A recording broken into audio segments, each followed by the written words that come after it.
Well, good afternoon, folks. Today is Sunday, February the 21st, 2:33 p.m. Eastern Standard Time, Tampa, Florida, United States. And I just finished a video, my commentary on a Bible study that John Rice, the associate pastor, and a layperson, a lady named Carol, did.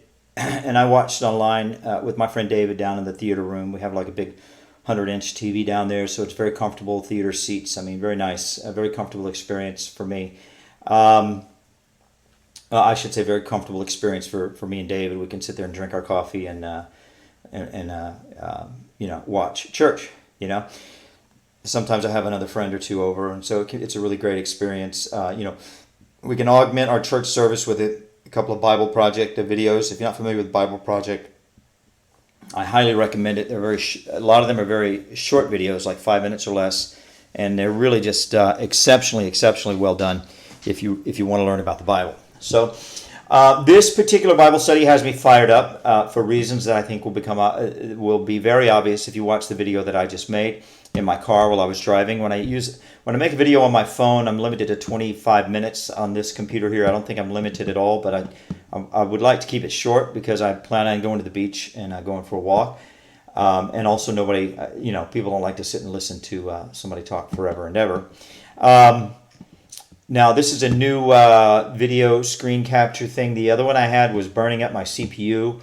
It was making my computer get really hot, then the computer would shut down. So hopefully this will work better. This will be my first attempt to use it. So I'm just talking kind of fast because I know that I talk a lot, and I'm a little bit self-conscious about it. I don't know how talking fast is going to help.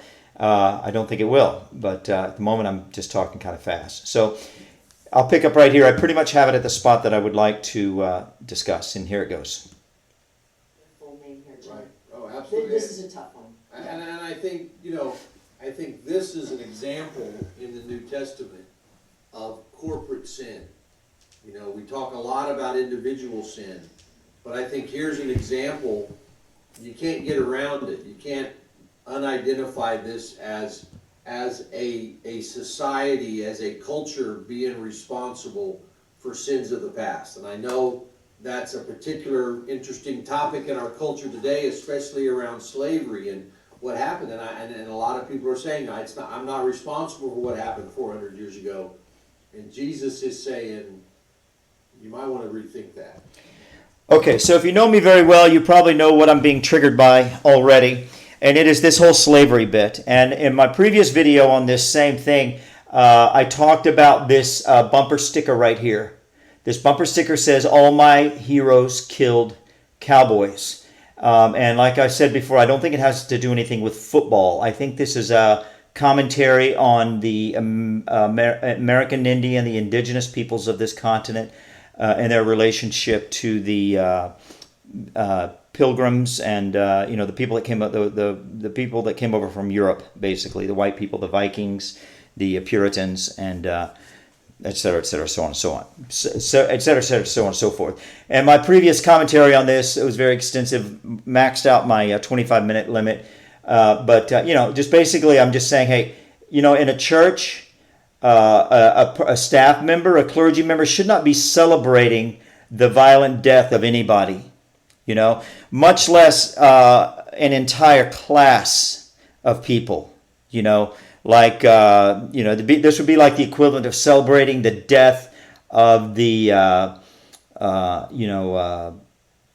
slaughter of the American Indians, let's just say. It's kind of like this John Rice character. He's one of these leftist, Marxist, communist, Democrat, liberal type guys who talks as if he thinks, I don't know what he actually thinks, but he talks as if he thinks it's okay for him to be racist, but you can't be racist unless your racism is the same flavor of racism that his is, right? And my point is that, the Bible is very clear. This is just a very brief synopsis of the other video. The Bible is very clear that all have sinned and fallen short of the glory of God, and Jesus died for everybody. Jesus died for the cowboys. Jesus died for the Indians. The Indians sinned. The cowboys sinned. Everybody sinned, and Jesus died for everybody. So how you can be sitting here with a Bible in your hand, talking about the Word of God, and celebrating the slaughter or the death of a class of people or of a certain number of people based upon their class, based upon their social identity, like targeting people based upon their social identity. It'd be like celebrating the death of Muslims, celebrating the death of Sikhs, celebrating the death of inner city youths, celebrating the death. I mean, that's evil, right? That's evil. But this guy is sitting here propounding, if that's even a word, propounding, talking about, expounding, I think was the word I was looking for, expanding on the Word of God, celebrating the death of people based upon their social class or based upon their social identity. I just have to get on a little bit of tirade about that for the moment because it is quite an outrage. Now, what he's talking about here is slavery and how 400 years later, we're all still responsible for slavery. I mean, this is what I call an abyss, okay? This is a kind of thing, the more you look at it, the more deeper and darker and stinkier and filthier it gets. I mean, there's nothing there. It's just like a hole in the ground that has no bottom and just a stinking, filthy, poisonous mist continually rises up from the hole. That's, in my opinion, that's what this is. First of all, 80% of people, like 90+% of people in America don't even have any ancestors who were even here when slavery was practiced. Because 80% of people in America came to America after the Civil War. Okay, so there's not even anybody really here. Second of all, the first slave owner was a black man. Not that it matters. It doesn't matter. Slavery is bad. I mean, it doesn't matter if you're black, white, purple, green. Slavery is bad. There's still slavery going on today. We'll get to that in a minute. American Indians used to enslave each other. They had wars, believe it or not. They didn't just sit around all day categorizing and classifying butterflies and flowers. I mean, they actually had wars with each other. And when the loser lost, then in some cases, the loser became the slave of the winner. I mean, that's human history. That's not our society. This is like I said, this is an abyss. This is evil commentary. This is evil, racist commentary, smearing an entire class of people based upon their racial identity for something that they're not even responsible for. Like I said, we weren't even here. 80% of us, 80% of the people who eventually ended up in America came after the Civil War. So 90+% of us don't even have any ancestors who were even here when slavery was practiced. And if we do have ancestors who were here, like a very small percentage of people actually owned slaves. It was basically the wealthy people. I mean, it's the same thing over and over and over again. It's the elite versus the rest of us. But the elite always somehow figure out, they find some useful idiot to help them deflect attention away from themselves and say, oh, it's not us against you, it's the white people against the black people, the men against the women, the Christians against the Muslims, the communists against the capitalists. No, it's the elite against the rest of us. It was the elite slave owners, okay, who were in the wrong, okay, and it was the people in the South. It wasn't the entire society, as this buffoon says. It wasn't the entire society. It was the people in the South who were the Democrats. Okay, the Quakers in the North and a bunch of different categories of Christian denomination and other religions in the North fought against slavery from day one. It was not the entire society. Okay, but this is just the beginning of the abyss. The real point I want to make about this is, if you go to any search engine and type more slaves in the world today than at any time in history, okay, these are the results you get. Okay, I don't use Google, so Google would give me a count. I guess I can use Google. Let's see how many results we get. Okay.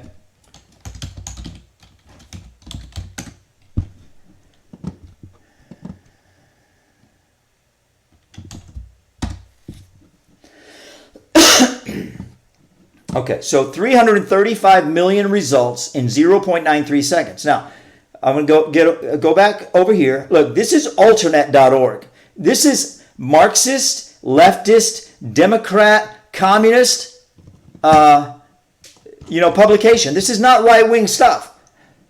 There are more slaves today, okay? And there's 335 million results for this on if you use Google. DuckDuckGo doesn't give you a result count, but Google gives you the.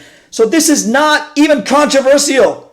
Okay? How is it that people like this guy right here, John Rice, how is it that they care so much about a moral injustice that happened 200 years ago? It wasn't 400 years ago. He doesn't even know when it happened, right? Well, it was up to 200 years ago. He cares so much for moral injustice that happened here, not by the entire society, by the southern part of the society, okay?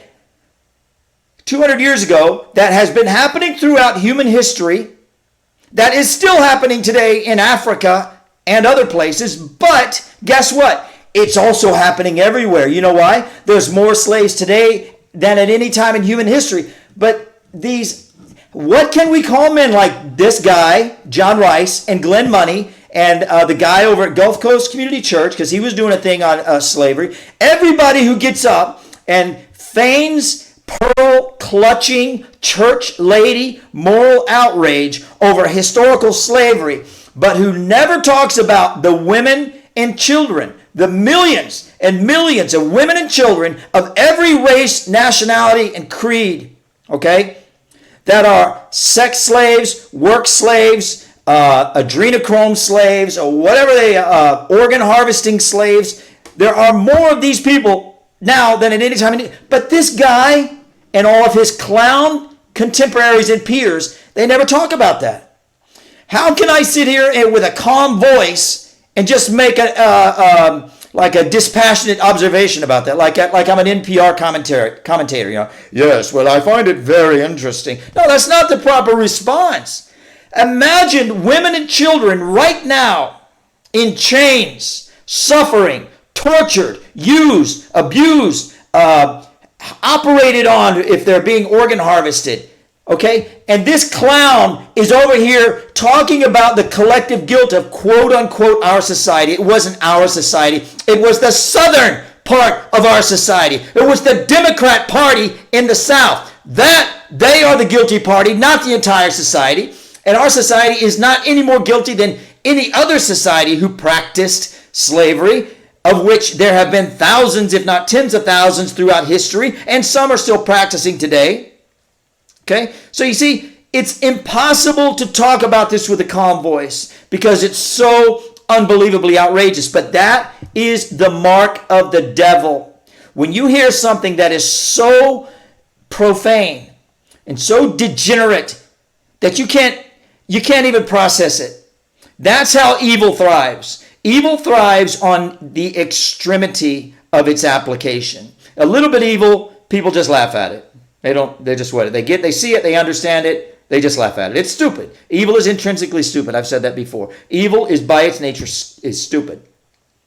But when it's so stupid, when it's so depraved, when it's so degenerate that it's such an unbelievably like a mixed bag, not mixed bag, but like convoluted, twisted, like a 800-pound rubber band ball, right? When it's it's inconceivable, right? It's inconceivable. Then people just shrug their shoulders and say, oh, whatever, let's talk about something that's easier to understand. And that's less threatening, and that's less stressful, and that's less controversial. And they just walk away from it. And what that is it's cowardice. They just want to say the things that Jimmy Kimmel says. They want to say the things that Anderson Cooper says. They want to say the things that Wolf Blitzer says. They want to say the popular things that just flow off the tongue that they know everybody will automatically agree with them about, and their path will be easy and cheery, and their paycheck will be secured, and they don't have anything to worry about. Nobody's going to get upset except the occasional wackos such as myself, and that's it. It's just cowardice. And they're sitting here talking about the bravest man in history, Jesus Christ, while they're acting like complete and total cowards themselves. So that's what I want to say about this. He said some other outrageous things in here, but like I said, it's too much. I mean, it's so outrageous. It's such a dark, filthy, stinking abyss that it's just too much. You don't even really know where to begin. And that's kind of the way this is, except I spend a lot of time thinking about this stuff, so I do know where to begin. But the other stuff is just like, you really have to sit and think about it to even know where to begin with it, because it's just so outrageous. I mean, it is outrageous to sit here and claim moral outrage over something that happened 200 years ago when the exact same thing is happening right now, and you don't give a hoot. You literally couldn't care. You avoid the subject. You run from the subject. If anybody tries to confront you on the subject, and you start calling them names and you get angry at them, and conspiracy theorist this and conspiracy there, and you come up with all these little panty waist, flowery, cowardly little excuses as to why you don't want to talk about it. I'll tell you another issue people like John Rice will never in a million years talk about. The governor of Virginia, Ralph Northam, okay, the governor of Virginia went on national radio and advocated that the definition of abortion should be expanded till the baby is 2 hours old or less. In other words, you should be able to kill a newborn baby as long as it's not more than 2 hours old. Okay? What do these preachers, these fake, these whores, these prostitutes, these sepulchres full of death and disease, like they're talking about right here with Jesus confronting the Pharisees? What are these fakes, these frauds? What do they say about Ralph Northam, the governor of one of the, if not potentially the richest state in the country per capita? Probably not richer than California, but I mean, they're, what did he say? What did John Rice say? What did your preacher say? What did anybody say? They said nothing. They said nothing. You know why? Because Jimmy Kimmel didn't give them permission, right? Pop culture didn't give them permission, right? They're too afraid. They're cowards. These are disgusting, fake, fraudulent, cowardly men. Men like John Rice. Look at him. He's a coward. He's a fake. He wouldn't stand up for a baby that was being killed. That's how much of a coward he is. He's such a coward that he won't stand up for women and children today enslaved because it's more popular to talk about slavery from 200 years ago. That man is a coward. I can barely stand to look at him. All right, thank you for watching my video. God bless you.